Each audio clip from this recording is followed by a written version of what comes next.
What a complete dumpster fire. You have a nurse that is totally out of line and you have to have a brutal conversation. What's your move? Do you freeze? Do you overreact? Do you avoid it altogether? Or do you grab a hose? Let's talk about how to put that fire out by yourself. In today's video, we're going to be talking about how to have difficult conversations as a nurse leader.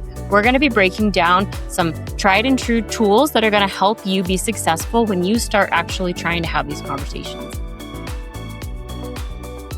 Why do nurse managers avoid having these hard conversations? That's a good question, but it's very common. A lot of nurse managers, including myself, really struggled with this in the beginning.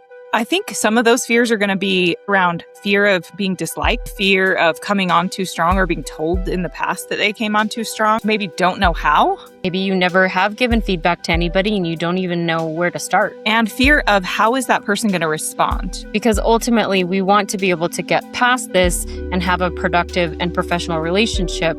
And so there is often a fear of how they're going to respond in a negative way. Rate your anxiety 1 to 10 and drop your number in the comments.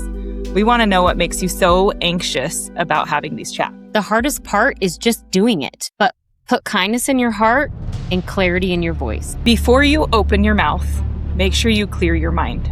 Firefighters don't run into a burning house without a plan. These are some ground rules to make sure that when you do have these difficult conversations, that you have set yourself up to have a productive conversation. The first thing you need to do is lay out the intention. What does this person need right now? And how we describe that, and what is the best case scenario that you're hoping for in the outcome. So I'm going to give an example of a time I had to give feedback, and we're going to go through how I laid out the intention. We had an employee in our area who was in nursing school, was on our unit as a CNA, lovely human, kind, and really enjoyable to be around and talk to. I was noticing a trend of avoiding some of the patient interactions. And one day I pulled her aside and I said, "What's going on here? It's looking like you are not enjoying being in a patient room and taking care of the patient and helping them to the bathroom and those types of tasks. So tell me about what your future goals are." So she kind of tells me her story and she's like, I want to go into nursing, but I don't really want to do patient care at all. And as she kind of opened up about this, I went into, I think that maybe you're on the wrong path for your future. And let me tell you why. And I said, I'm not telling this because I want to hurt your feelings, but I want to tell you this information because I want to give you a chance at the best success and a happy life, because it looks like nursing might not be your path. The second step of this is to use some type of icebreaker. I personally like to use humor because it's just sort of how I default. And I've used this both in my personal life and in my professional life. For a personal example, I had a friend who I had to have a hard conversation with, and we scheduled a time to meet, and she knew that I needed to tell her something and talk to her about something important, so she was already a little bit braced. But I walked in and I handed her a glass of wine, and I said, "You might need this glass of wine before you hear what I have to say." Now, that may work in my private life, but I can't necessarily do that in the professional world because we're not allowed to drink on the job. But I have used humor in professional settings when I'm actually delivering very important information. Very recently, I was having to give some bad information to a unit. I had a unit that was asking to go on a compressed tour. I had done a lot of research. I had looked at the data, and I had talked to my executive leadership team, and we determined that it wasn't the right move at this time. And I knew that they were going to be very unhappy because they were all very hopeful that we were going to be able to do that. And so when I showed up to have this conversation, I literally just said to the team, "I came here to ruin your day." And they all kind of laughed. And I said, "Just kidding, except I actually do need to tell you some tough information right now." So in the end, it lightened the mood. And even though it was still hard feedback for them to hear and they didn't like hearing the message, they still appreciated that I came in person to talk about it. And I tried to do it in a jovial way so that they knew that I wasn't trying to be inhuman or a dictator or just like a power-hungry manager. So for me, what I typically will do is I will start the conversation and just see how the person is, check in, because sometimes it may not be the best timing to give that. So I want to make sure that they're in a good space before I deliver anything that's might be a little more challenging, because I don't want to pile on more. So typically I'll be like, "Hi, how are you? How's your day? How is the family?" And then I gauge whether or not this is the right time.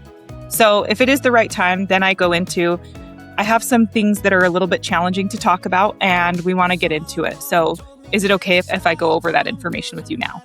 I give them the opportunity to be like, I can't handle that today, or yes, let's go ahead and get into it.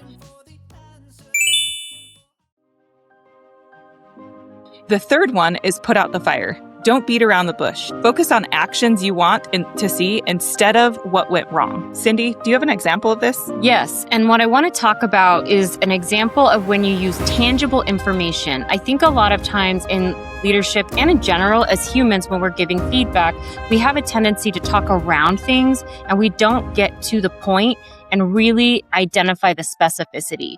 So recently, I was working with a nurse who was having difficulty with her documentation.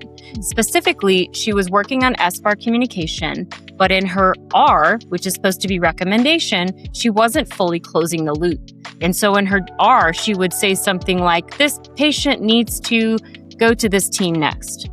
But she didn't clarify if that communication had already happened or if she was going to do it. So if I was reading her note, I was left wondering if the issue that needed to happen next was already taken care of or not. And so when I sat down with her, I just literally opened up her note and I said, when I read this, this is what I'm having a hard time understanding. And then I found another person's note who had a very well-written R. And I said, this is what I'm looking for. When this person said, the person needs to go to this team next, the call's been made, Joe so-and-so is handling it, and they will call the patient in the future. What are your thoughts on that? Drop a comment and let us know. Do you have an experience where you gave specific feedback, but it didn't quite land the way you thought? We'd love to hear from you. Number 4 is the containment and aftermath. This is your paper trail. This is where you now document, or other words, we're going to be giving you feedback. You want to create that follow-up email and make sure you summarize what you talked about and email it back to that person and offer the opportunity for them to correct anything they felt like wasn't accurately portrayed. This is where you'll get some of those misunderstandings clarified now. Because sometimes we think that we're being clear, but a person may have heard something completely different. And I have experienced this firsthand multiple times where I thought that I had given a person a specific direction, but they heard something completely different. And so then when they came to deliver, they gave me something that I didn't expect. And if I didn't put that in writing, I have no way to go back and say, well, what I actually asked you for was this. And so going forward, I now make sure that after I have those conversations that I'm outlining of what I need from you next is this. As a sidebar, we do have an episode all about how to handle a poor performing employee. If you want more information on that, check it out. This becomes your safety net. The email that you send, because if you have to follow up, you can refer on this date, we talked about X, Y, and Z, and you can even re-forward that email. And this is what occurred since that conversation. And then you can follow back up, have that conversation, and then refer and move forward. If you want more resources and take a deep dive into this, we're going to show you some resources and some books that you can read to help give you a well-rounded ability to have these types of conversations, because not everybody is going to receive information the same way. So having a couple of options in your toolbox is helpful. With that being said, we will be recording some more in-depth conversations about this. So look forward to those and like and subscribe so you have options. The first book we're going to talk about is Crucial Conversations. Crucial Conversations is a great tool to get you started. It uses a method called STATE. So that book also gives you a little bit of an algorithm if you need that to help get you started. And it even has workbook sections so that you can write out your conversation before you even have it.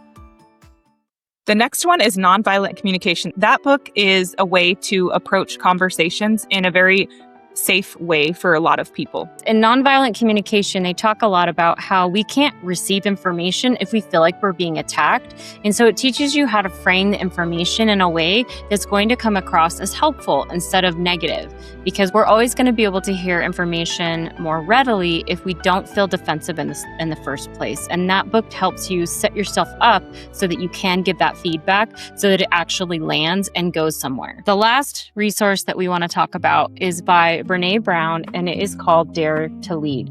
And this book really talks a lot about how you're going to function internally with yourself making sure that you're actually demonstrating vulnerability as a leader so that you can model that behavior and allow your staff to feel comfortable being vulnerable as well. She goes in depth about how to have difficult conversations and also talks a lot about why that difficult conversation is actually necessary for growth and kindness. Exactly. Clear is kind. That's from Brené Brown, and that is true. All these books will be in our comments and our description and available for you if you didn't get the chance to write them down. Check these out and like and subscribe so you can continue to have more from us.